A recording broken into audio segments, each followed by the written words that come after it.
তুমি কি জানো ওজন কম দিয়ে বিক্রি করা আল্লাহর কাছে বড় গুনাহ। আল্লাহ বলেন, ধ্বংস তাদের জন্য যারা মাপে কম দেয়। সূরা আল মুতাফিফিন। খাবারে ভেজাল মিশানো, মানুষকে অসুস্থ করা, এটা কি হালাল? আল্লাহ বলেন, তোমরা একে অপরের সম্পদ অন্যায়ভাবে গ্রাস করো না। সূরা আল বাকারা।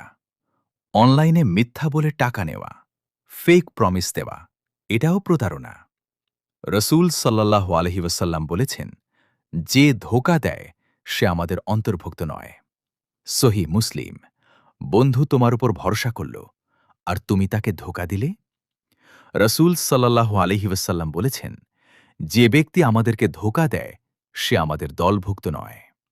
সহিহ বুখারী ও মুসলিম। মিথ্যা কসম খেয়ে পণ্য বিক্রি, এটা রিজিককে পুড়িয়ে দেয়।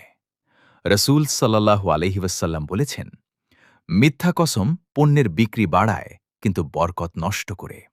সহিহ বুখারী। তুমি ভাবছ কেউ দেখছে না? আল্লাহ বলেন, নিশ্চয়ই আল্লাহ তোমাদের সব কিছু দেখেন।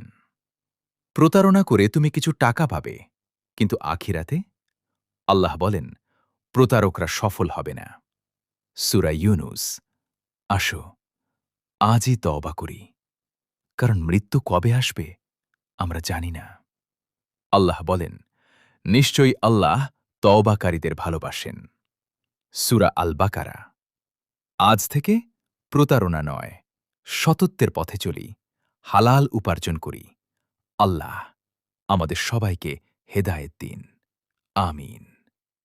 ভিডিওটি ভালো লাগলে লাইক করুন, আর এমন ভিডিও পেতে আপনি যদি ইউটিউব থেকে দেখে থাকেন তাহলে সাবস্ক্রাইব, আর ফেসবুক থেকে দেখে থাকলে ফলো করে রাখুন।